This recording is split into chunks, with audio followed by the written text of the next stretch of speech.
Lord, salamat po dahil kayo ay patuloy na nagtuturo, nagpapaliwanag, nagpapalalim ng aming pananalig. Sa sandaling ito, kayo po ang siyang mangusap. Kami po inyong turuan, kayo ang tinig na aming marinig. Pangaralan niyo po kami.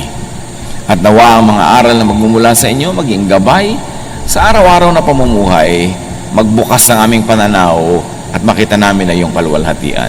Be our preacher, our teacher, O God. We seek you in the name of your Son, Jesus. Who will survive? Laging yan ang tanong, laging yan ang concern ng marami. Pagka dumating ang mga malalaking mga crisis, how do you survive? How do you survive losses? How do you survive reversals in life? Yung mga pagdaan sa mga mahihirap na mga kalagayan. A reversal in fortune broke Job's wife. Ang asawa po ni Job, nung nakaranas sila ng napakaraming pagbabago ng kanilang buhay, nasira ang kanyang paninindigan at pagkatao. Job 2:9-10, his wife said to him, "Are you still maintaining your integrity? Curse God and die." And this happens because changes break or make people. Pwede ang pagbabago ay makabuo o makasira sa tao. Changes could really make or break people. And in this instance, the wife of Job was broken. Meanwhile, the same reversal made Job. Naghirap sila, nakaranas sa mga karamdaman si Job, subalit lalo siyang nabuo. He replied to the wife, "You are talking like a foolish woman. Shall we accept good from God and not trouble?" In all this, Job did not sin in what he said. So changes can break or make people. The wife got broken, Job got and become more whole. Because the same heat that melts the wax hardens the clay. Yung mga pagsubok na dumadaan sa person na 1, pwedeng siya ay magiba. Meron namang si person 2, lalong tumibay. The same pagsubok. But whatever and however we react, there is something that is sure. Life can be full of changes. Nagbabago ang takbo ng buhay.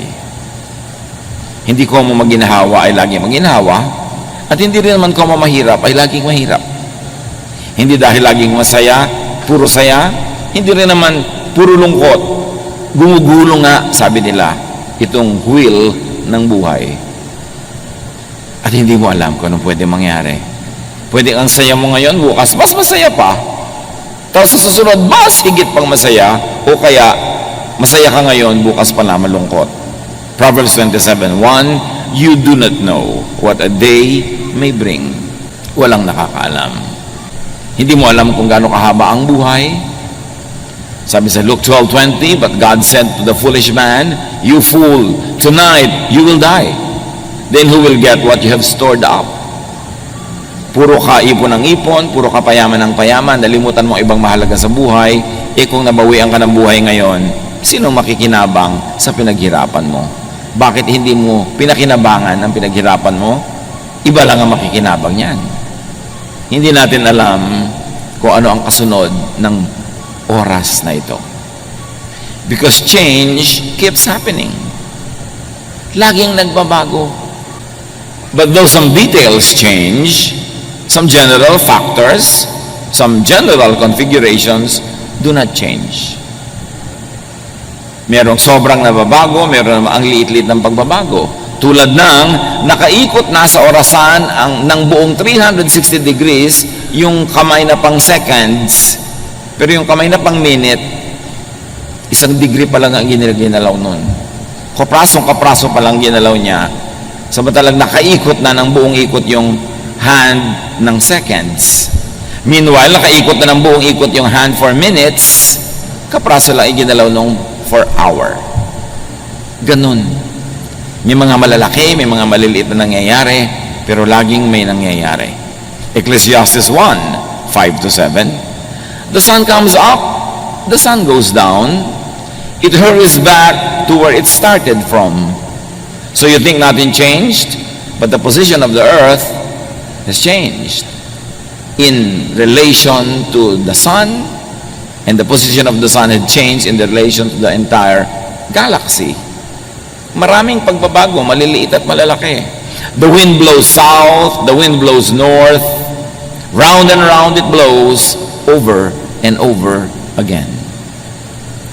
Yan ang isang nature ng kalikasan, paulit-ulit.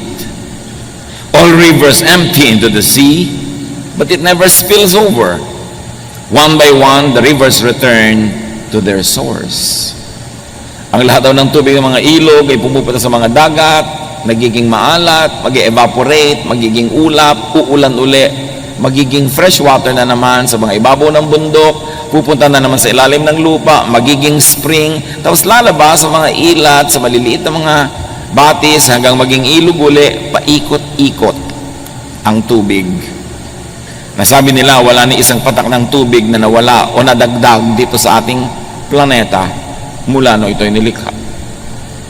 Ecclesiastes 1:4, generations come and generations go, but the earth remains forever. Nagiging personal pagka namatay ang mahal mo sa buhay, pero kahit na magkamatayan lahat ang napakaraming tao, may mga isinisilang naman, merong lumalaki, may papaliit, may papatanda, at merong pumupunta na sa second childhood nila, may lumalaki ang katawan, may umuurong dahil tumatanda na, but the earth remains constant. Kahit pa nga ang isang tao ay bumalik sa alabok ang kanyang katawan, nasa earth pa rin. Kahit umalis yun sa alabok, pumasok sa puno ng papaya, nakain ng tao, pumasok sa katawan ng tao, nasa earth pa rin yung element. And no matter who gets born or who dies, the genetic pools of humanity remains the same. The composition of the earth remains the same. Some things change, but many things just remain as they are. But even if the earth changes, or even if the earth seems to change, it does only in constant cycles. Cycles, mahalagang word, mga kapatid. Kung minsan, sinasabi mo, ay, papaginaw na, doon sa mga panahon na lugar na may winter. Pero cycle lang yun. Mamaya, aaraw na naman, iinit na uli. Aaraw, lalamig, iinit, paulit-ulit lang. So wala naman talagang natatapos. Everything is eternal. Everything is endless. And even science, or many branches of it, especially geology, points to 5,000-year cycles of the planet.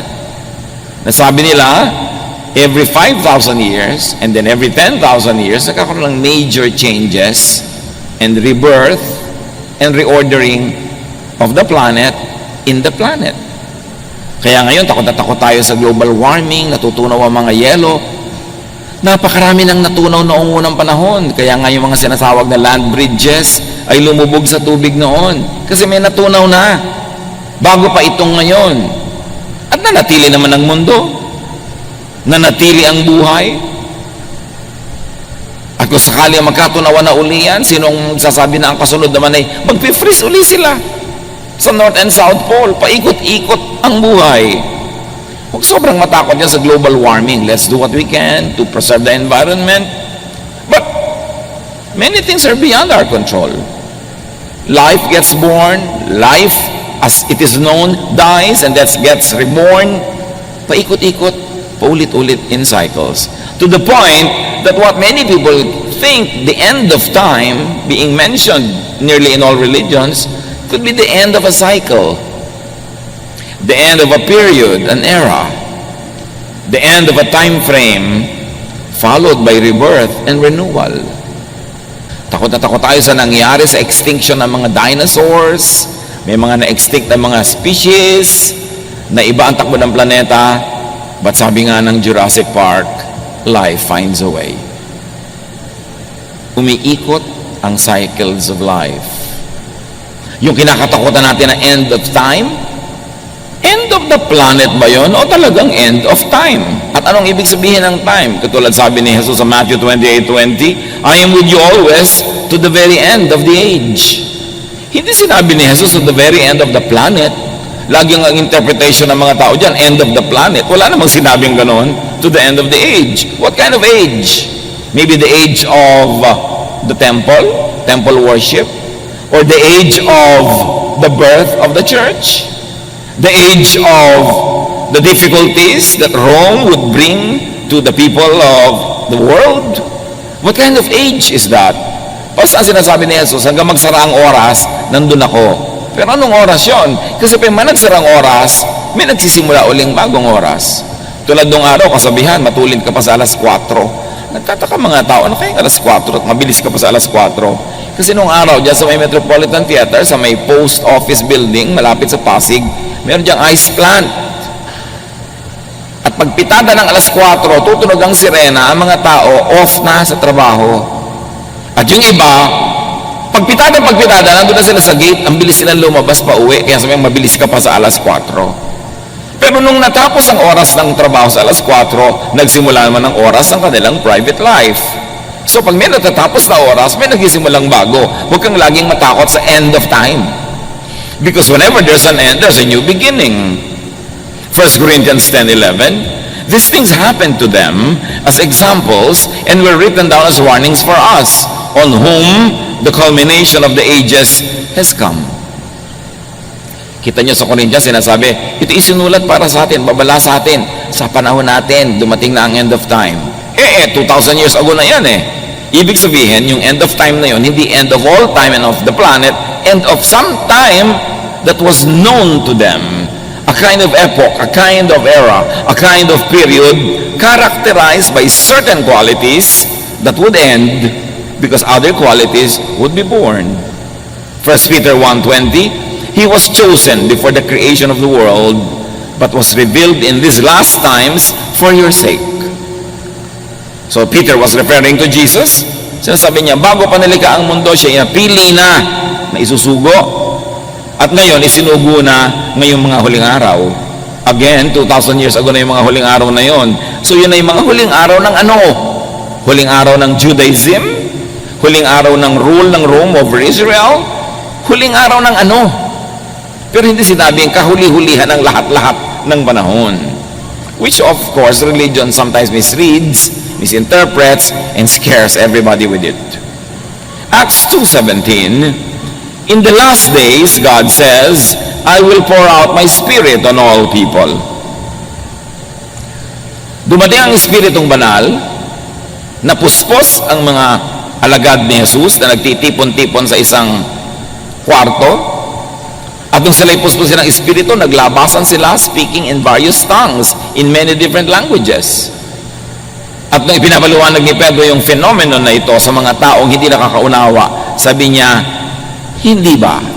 Sabi ni Prophet Joel, in the last days, God will pour out His Spirit on all people. Heto na yun, nangyari na. God poured out the Spirit and these people are speaking in the Spirit. Pero yung tinutukoy na yun ni Pedro, Acts chapter 2, happened 2,000 years ago. Yun na pala yung last days. Di kung last days yun, dapat wala nang today. Ibig sabihin, last days yun of something, of a period. And in fact, it could be read as last days of being governed by the law of Moses, because now they would be governed by the law of love through the Spirit. So, days ended, the days of Moses, and the beginnings of Jesus, the Jesus time for His church began. If you like to read it that way. So wag lagi tayong natatakot sa mga end, sa mga changes. Tulad ng meron tayong mahal sa buhay, matatapos ang kanyang buhay dito sa lupa, siya ay malalagutan ng hininga, hindi yun nakakatakot kasi pagkatapos ng panahon na yon, may bagong panahon na magsisimula sa kanya. Because everything repeats, everything runs in cycles. Life is indestructible. Tuloy-tuloy ang buhay, naiiba lang ang ating consciousness. 1 John 2:18, this is the last hour. And as you have heard that the Antichrist is coming, even now many Antichrists have come. This is how we know it is the last hour. And again, this was written in the first century. As sinasabi ni John, ito na yung last hour. End of the world? No. End of a world. a certain world as people lived it, as people knew it, as people defined the world by. That hour of end had come. The beginning of the age of the Spirit became very, very clear. 2 Timothy 3:1, but mark this, there will be terrible times in the last days. And if you like to look at the history of Israel, the context of all of these writings, those last days were the last days of Israel as a nation under the temple, because Rome destroyed the temple and Jerusalem and dispersed all the Jews. So that age ended, not the world, not the planet. So changes. Huwag tayong matakot sa change. Hindi naman natin kayang pigilin. Ayan, ang mga anak mo lumalaki na. Daddy, hindi na tayo ang kausap ng mga anak mo kung sino-sino na ang kausap sa text. Darating eh. Kaya naman dapat yung mga bata marunong mag-assure sa mga magulang na bagamat nagkakaroon ng mga kaibigan, may mga iniibig-ibig sila dyan, na yung magulang nila, priority pa rin mahal nila para hindi matakot yung mga magulang sa change. Lalo pag may mga anak na nag-asawa, biglang ang tao na lang sa mundo yung asawa niya. Nakalimutan na yung magulang. So, merong time na nag-change, nag-end. What was that? Nag-end na ang panahon na anak natin siya. Naging asawa na lang siya ng iba. So, dapat, yung ganun mga kind of changes, kinukusyon natin yung impact at binibigyan natin ng assurance ang mga stakeholders in our lives na tuloy ang buhay. May naiba lang na elemento, a certain element of that world ended, but a new world begins. Dati, ako lang po ang anak nyo, ngayon nag-asawa na ako, dalawa na kami. Hindi nyo siya naging kahati sa aking pagmamahal, kundi naging katulong ko pa sa pagmamahal sa inyo. Dapat ganun yung mga assurances para hindi natatakot ang mga tao sa change, kundi nagiging beneficial pa nga yung change. Ecclesiastes 3:1, there is a time for everything and a season for every activity under heaven. At inisa-isa yon, there's a time to be born and there's a time to die. Walang katakataka doon. So, pag tinignan nyo ang isang bagay with your naked eye, parang walang nangyayari. Pero pag tinignan nyo sa microscope, ang dami pala nangyayari. Kahit yung kalangitan, pag tinignan nyo with the naked eye, parang the same naman lahat. Pero pag nag-telescope ka, ang dami pala nagagalawan dyan, ang dami mga nangyayari. So, nasa pananaw lang natin yan. Kailangan nakikita natin, na-appreciate natin ang mga paggalaw ng mga planeta, ang paglubog ng araw, dahil para sumikat uli siya, from the point of view, of course, of the rising and the setting of the sun. But life is about change and also non-change. Some things change, some things do not. When change comes, those with set ways will be unable to bend with the wind. Ang mga sobrang pinanigasan na ang paraan ng pag-iisip, ayaw nang baguhin. Pinanigasan na ang paraan ng pamumuhay, ayaw nang ibahin. Pag dumating ang pagbabagong hindi maiiwasan, hindi sila makayuko sa ihip ng hangin tulad ng kawayan, pwede silang mabali o matumba pag-ihip ng hangin. Kaya matibay ang kawayan, anumang bagyo, yumuyuko lang sa hangin, sumasayaw, pagkatapos ng hangin, tayo uli. Pero yung mga nagmamatigas, yung mga sobrang titibay daw na puno, pag mas matibay yung hangin na dumadaan, nabubunot sila o natutumba o nababali. Ganon din ang tao. Pag hindi ka marunong lumaro sa panahon, ikaw ay isang magulang, nag-asawa na ang anak mo, hindi ka marunong sumabay at sumayaw sa panahon, gusto mo everything's the same, makikipag-compete ka pa sa iyong manugang, pwede kang manalo, pero malamang na matalo ka. Kasi hindi ka sumasabay sa ihip ng hangin, may pagbabago sa buhay ng iyong anak, nagkaroon siya ng asawa, enjoyin mo yon, mag-accommodate ka nun, huwag mong labanan. Kasi yun ay isang uri ng pagbabagong di maiiwasan. Dumatating ang panahon na ang tao ay tumatanda, hindi na niya kayang umakyat ng mga kung ano-anong matataas, nahihirapan na siya magbiyahe, tapos sa panahon pa na yun mo ipagpipilitan na gawin ang mga hindi mo ginawa nung araw, mahirap gawin. Because for everything there is season and a time for every matter under heaven. Kaya mahalaga rin naman sa ating mga magulang Yung mga bata, hayaan natin maging bata. Pagkabataan na, hayaan maging kabataan kasi may panahon para sa lahat. Pag lumipas ang kabataan na yan, pag ginawa niya yung pagmatanda na siya, anong gagawin niya? Magbabata-bataan siya. Medyo alangan na. Kaya dapat pinapayagan natin ang mga tao na kung anong hinihingi ng panahon, ng estado, ng lagay ng kanilang buhay, ay maghanap. Let us not advance children to adulthood. There's a lot of time to be old. Let children be children and do not rob them of their childhood. When change comes, those with set ways will have a hard time surviving or thriving. Mga political families, for instance, sanay na makapangyarihan, maluwag ang lahat, tapos biglang natalo sila halimbawa sa eleksyon. Pag hindi sila naka-adjust, anong gagawin nila? Tatalon sila sa bangin? Makikita mo yung mga survivors, ha? Ang galing ng pamilyang ito, from top to bottom, masaya pa rin, buhay pa rin. These are the people who will survive. Hindi yung dati kayong mayaman, naghirap kayo, puro na kayo ngayon lungkot at puro kayo pangmukmok. Kung panahon ng mayaman, edi mayaman. Kung naghirap, edi mahirap. Make the most out of it. The people who have this mindset will survive. Nung panalo, edi panalo. Nung natalo, edi talo. Ano man ang kalagayan sa buhay, niyayakap, tinatanggap, and then you make the most out of it, you will survive. Rigid habits could become gods. Kaya ang hirap-hirap magbiyahe ng mga taong kailangan ito ang unan ko, kailangan ganito ang kama ko, kailangan ganito ang iniinom ko sa umaga, kailangan, sa bahay ka na lang, hindi ka na pwede magbiyahe nun. Kasi pag nagbiyahe ka, merong maiiba. Habits could become gods.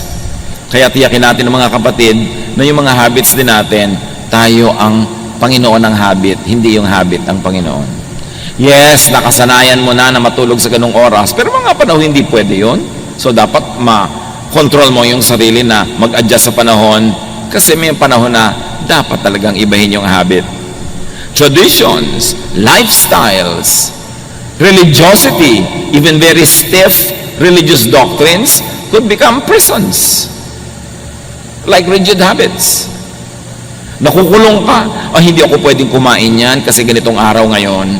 Hindi ako pwedeng kumain yan kasi ganon-ganon. Nakukulong ka. Imbes ang dami mong nakakain tuloy, nagkakaroon ka ng limitasyon. Yung mga certain lifestyles na kailangan ganito lamang ang aking kakainin pag umaga. Paano kung wala ka sa bahay mo? Rigid habits could become liabilities. Imbes siya na yung maging katuwang mo sa pagpapasaya ng buhay, magiging amo mo. At mahirap sumaya pag maraming amo. Yung taong madali mag-adjust, yan ang taong liligaya. Kaya pati ang bata, kahit kayo mariwasa, sinasanay nyo kuminsan na kulang ang kanyang pera, hindi nabibili ang kanyang lahat ng gusto mo, hindi siya laging masaya, hindi siya laging pahingan, pinapagod nyo rin kahit na may mga kasama kayo sa bahay, binibigyan nyo ng mga trabaho. Kasi sabi ni Balagtas, lagi natin binabalik-balikan ang ilang linya sa Florante at Laura at namnamin natin, bagamat marami sa mga ibang salita nito yung matandang Tagalog, pero hindi naman mahirap maintindihan. Ang taong magawi sa ligaya't aliw, mahina ang puso't lubhang maramdamin. Inaakala pa lamang ang hilahil na darat ni di na matutunang bathin. Ganun daw ang puso na masanay sa saya, sa tuwa, nagiging sensitive. Ini-imagine pa lang niya ang darating na trouble, hindi na niya malaman kung paano magsusurvive. Para ng halamang lumaki sa tubig. Dahoy nalalanta, munting di madilig. Ikinaluluoy ang sandaling init. Ganyan din ang pusong sa tuwa'y maniig. Yan daw, puro sanay sa saya, sa ginhawa, parang halamang babad sa tubig. Subukan mong mawala yung tubig, tuyo agad. Mabuti pa yung cactus, kahit isang linggo ng tuyo, buhay pa rin. Kasi sobrang nasanay sa ginhawa. Sabi na ibang-iba na mga bata ngayon, pero ang totoo, ibang-iba ang mga magulang ngayon. Sobrang magpasunod. Yung tatay at nanay sa umaga, yuyuko na sila sa lupa dahil lalabas ang anak nila sa kwarto. Sambahin ang anak. Napakaraming ganon. Munting kahirapay, mamalaking dala. Dibdib palibhasay, di gawang magbata. Ay bago sa mundo'y walang kisap mata, ang tao'y mayroong sukat ipagdusa. Galing ni Balagtas. Sabi niya, hindi ka sure. Isang kisap mata o kalahating kisap mata ka lang, kalahating kurap mo, pwedeng maibang yung fortune, maibang yung buhay. Mahal na mahal ng magulang yung anak, yung dalawang mag-asawa, sa isang aksidente, bigla silang namatay sa bahay. Paano natin si spoiled brat? Magulang lang nagtsatsaga sa mga spoiled. Babatok-batuka lang yung mga tiyo-tiya nila pagka bigla nilang kailangang alagaan yun dahil pinalaki nyo sa sarap. Kaya sinasanay, ang bata tinuturuan mo makisama. Pag kumakain sa inyong bahay, magligpit ka, o may nalaglag, linisin mo yan. O huwag mong itapon-tapon yung mga sabaw dyan. Kasi oras na kumain sila sa bahay ng iba, lalo yun ang mag-aalaga sa kanila dahil nawala kayo sa mundo, kakainisan niya mga yan, yung mga batang yan, pag hindi sila marunong makisama, pag hindi sila marunong maglinis, pag hindi sila marunong tumulong. So train them for their own survival. Because life can change. Reversals can happen. Fortune could become misfortune. At habang lumalaki naman mga bata sa hirap, turuan nyo rin naman na kumain ng tama, humawak ng mga kubyertos ng tama, dahil baka naman sakaling umasenso ang inyong buhay at makarating sila sa maraming mga magagandang mga pagtitipon, kung kumakain sila na parang sa labusab, di syempre, nakakadirihan naman sila. Sanayin mo rin. Dahil ang kahirapan naman, pwede rin mabago baka umasenso din. Malamang, lalo ko ang tao'y naghahanda sa pagbabago. The righteous, meaning the wise, adapts to changes. Importante yan. Pag sinasabi sa Bible na righteous, ang madalas doon, hindi ibig sabihin religious morality. Ang ibig sabihin ay pakikitungo, pakikipagkapwa na mabuti. So the righteous, the wise, adapts to changes. The righteous and the wise trains for changes. Proverbs 22:3, a prudent man sees danger and takes refuge, but the simple keep going and suffer for it. Now the simple means the foolish in this particular usage. Ang matalinong tao, nakikita niya sa bandaron may panganib, umiiwas na siya agad. Good leaders, pag gumagawa sila ng desisyon, alam nilang pag itong ginawa ko desisyon sa banda doon, yun ang magiging problema nito. Ito, pag itong ginawa ko sa banda doon, yun ang magiging problema. May foresight. At habang maaga, iniiwasan yung pwede maging problema sa pamamagitan ng paggawa ng tamang desisyon ngayon. Luke 12:54-55, he said to the crowd, Jesus that, saying, when you see a cloud rising in the west, immediately you say, it's going to rain. And it does. And when the south wind blows, you say, it is going to be hot. And it is. So read signs of change and adapt. Meaning the wise, the righteous, the godly knows and respects God. And therefore, the wise, the godly harness the laws of God and nature. Hindi ka lumalabad sa kalikasan, sumasakay at sumusunod ka. Ayaw mong anurin ka ng baha, at yung may malaking baha, huwag kang tumira sa tabi ng ilog. Ayaw mong abutin ng baha ang iyong sahig, itaas mo. Ayaw mong tamaan ng hangin ang iyong bahay, doon ka sa gilid ng mga bundok na may babangga sa hangin at hindi yung bahay mo. Igalang ang kalikasan. Romans 1:20, for since the creation of the world, God's invisible qualities, His eternal power and divine nature have been clearly seen, being understood from what has been made, so that people are without excuse. Wala daw excuse sa mga tao kasi ipinakilala ng Diyos ang sarili niya sa pamamagitan ng nilikha niya. So you want to know God? Know nature. You want to obey God? Obey the rules of nature. Because God is the author of natural law. Yan nga maraming religious laws, hindi mo pa sure kung God ang gumawa o priest lang o pastor lang o religious leader lang. But the law of nature, only God can make nature. So sure ka na God ang gumawa ng law of nature more than any other law made by humans. Kaya sabi, gusto mong lumigaya sa buhay, tignan mo ang mga ginawa niya at sundin mo ang natural law. Who will survive? Those who will survive are those that face, welcome, embrace, ride the waves of change. Kahit sa kasaysayan ng mga bansa, ng mga kabihasnan, ng sarili nating bayan, ang namamayagpag, ang nagwawagi, ang nananaig, ay yung marunong kumilala sa pagbabagong hindi pwedeng iwasan at uma-adapt agad, nag-a-adjust agad sa pagbabago. For better or for worse of the entire system, individuals who adapt easily are the ones who are able to make the most of it. Kumisa nga, kataksilan pa yan sa bayan eh. Katulad ng nung dumating ang mga Kastila sa ating bansa. Merong mga ayaw tanggapin yung mga Kastila, lumaban. Meron namang mga nakipagsabuatan agad, kumampi. At the end of the day, nung nagwagi yung mga Kastila, sila yung mga kasama sa wagi. That was not good for our nation, but for them individually and for their families, they benefited. May mga sahimagsikan natin laban sa mga Kastila na lumaban para magkatayo ng kalayaan. Nung dumating mga Amerikano para agawin yung kalayaan na yun at nakita ng ibang, ay, walang panalo sa mga Amerikano, sobrang lakas nila, ang yaman-yaman nila. Yung iba, kumampi agad sa Amerikano.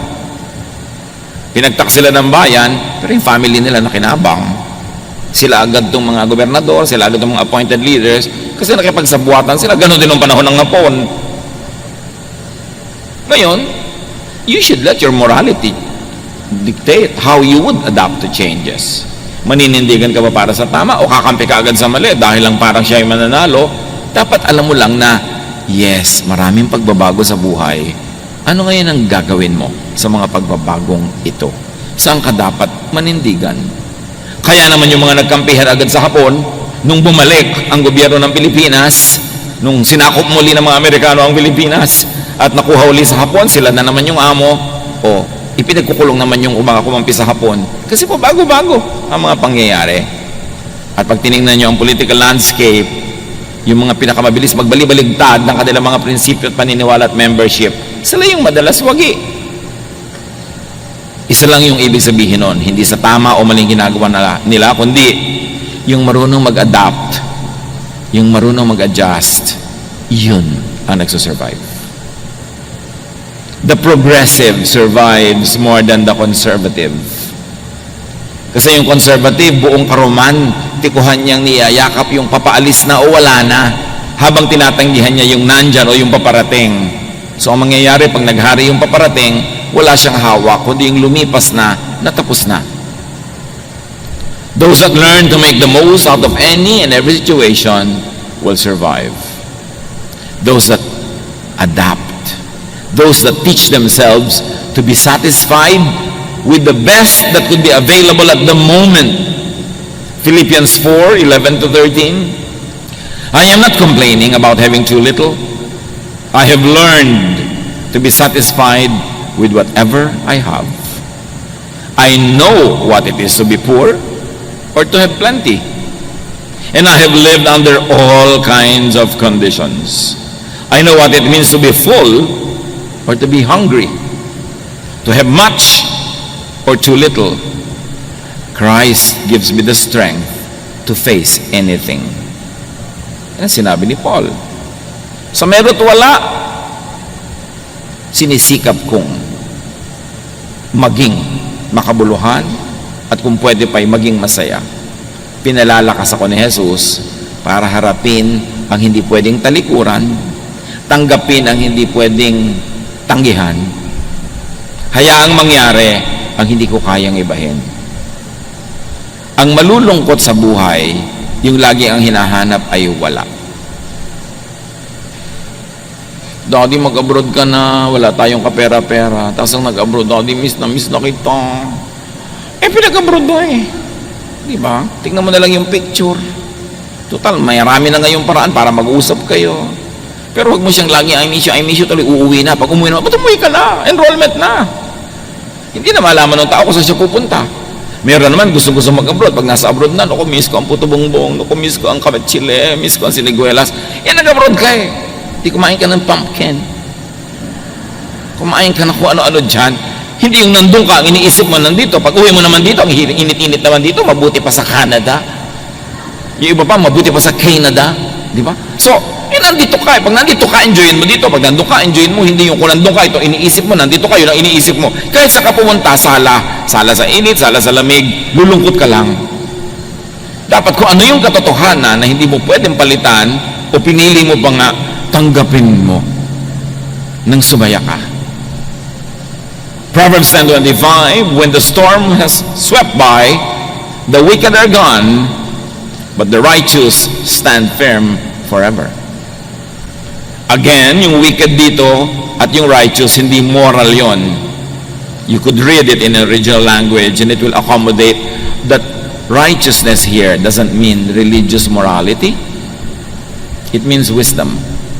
The wise will stand forever, the foolish will be destroyed.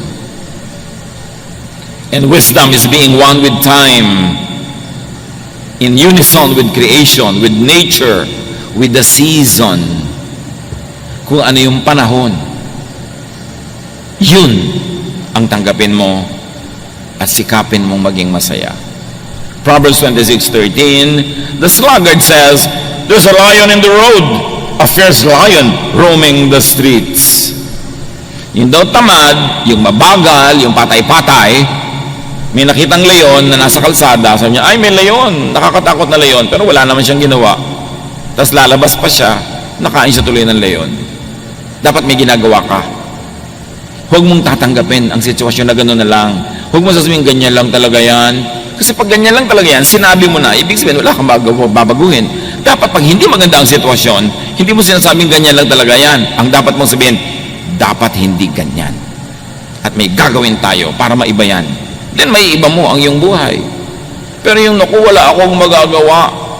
Sa salita mo pa lang, nag-decide ka na walang magagawa. Ano pang magagawa mo sa tunay na buhay?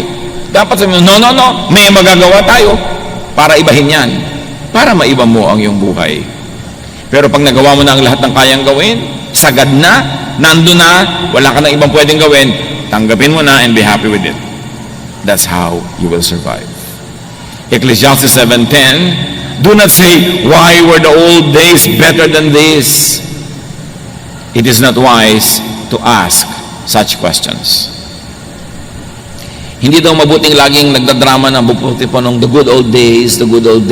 Tapos na yon, magpagulong-gulong ka man dyan, hindi na babalik yung days na yan. Ang gawin mong atupagin mo, make these days good. Huwag kang magdramang bukid ka, titingin doon sa tapos na, puro romansa, puro mga sentimiento. Walang mangyayari sa buhay mo. Kailangan, if the days were good, those days, you make these days good also. But stop dramatizing the good old days. Just ride with the times. No, kung nung araw, nung buhay ang atin nyo, ganito, ganon, ngayong wala nang atin nyo, ganito na, wala na eh. Adjust, adapt. Pag lagi mong inuulit-ulit yan, may inis pa sa iyo mga iba mong anak dahil lagi mo dalang sinasabi, yung nung nandito ang atin nyo, nung buhay ang nanay nyo, ganyan. Ngayon, wala na nga, paano? Anong gagawin mo? Adjust. So you will survive. So you will thrive. Ecclesiastes 7:14, when the times are good, you should be cheerful. When the times are bad, think what it means. God makes them both to keep us from knowing what will happen next.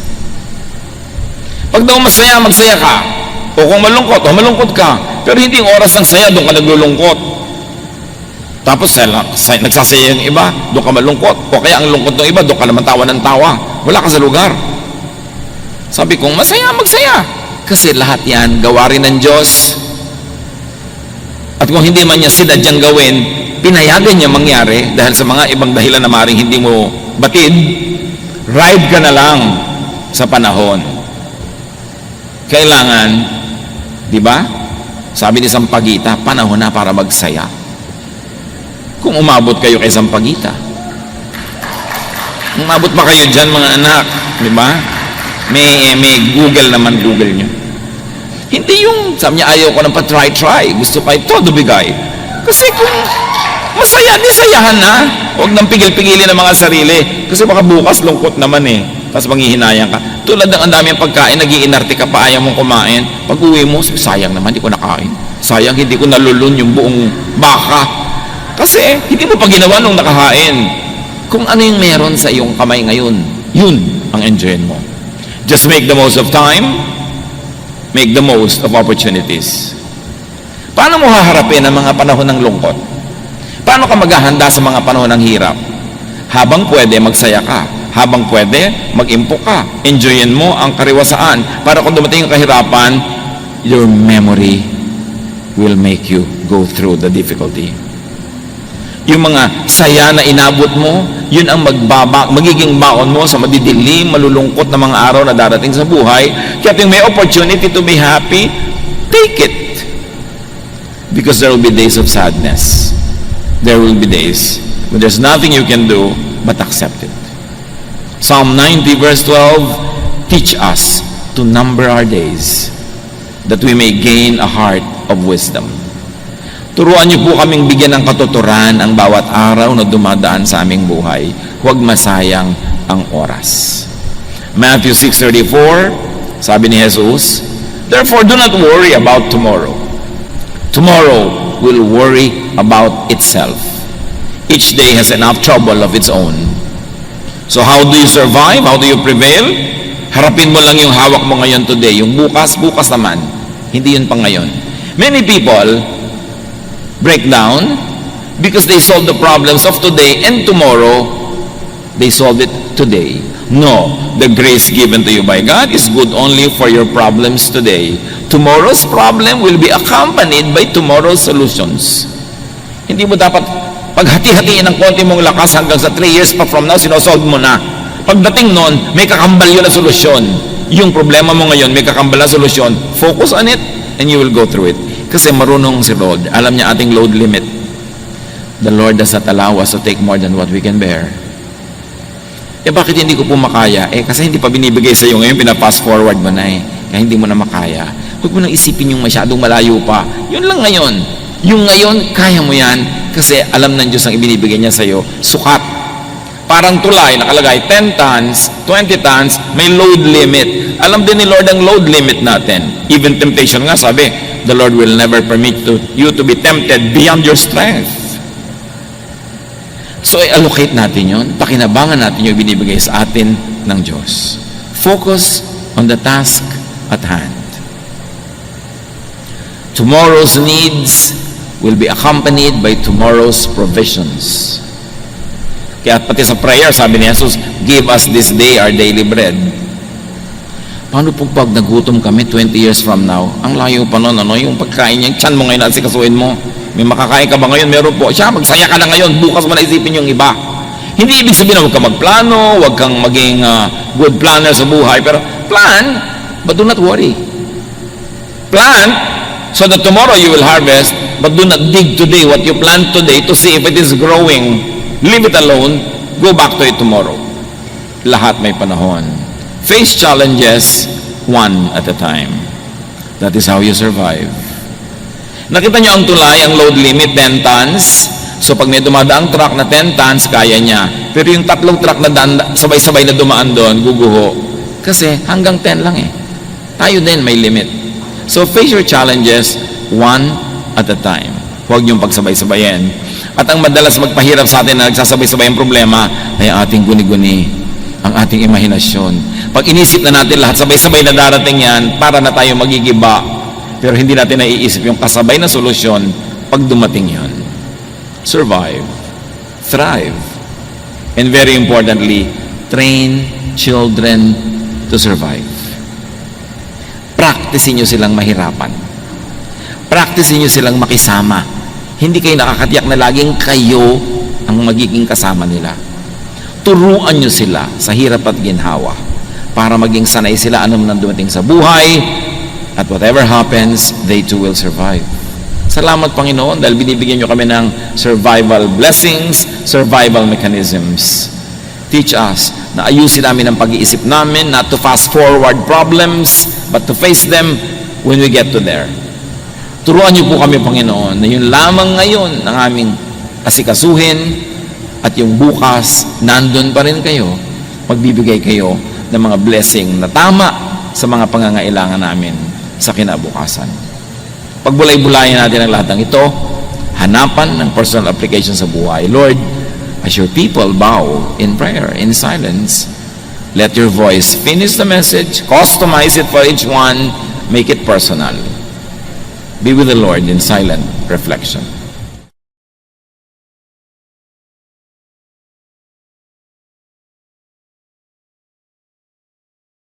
Love to you, mga pamangkin.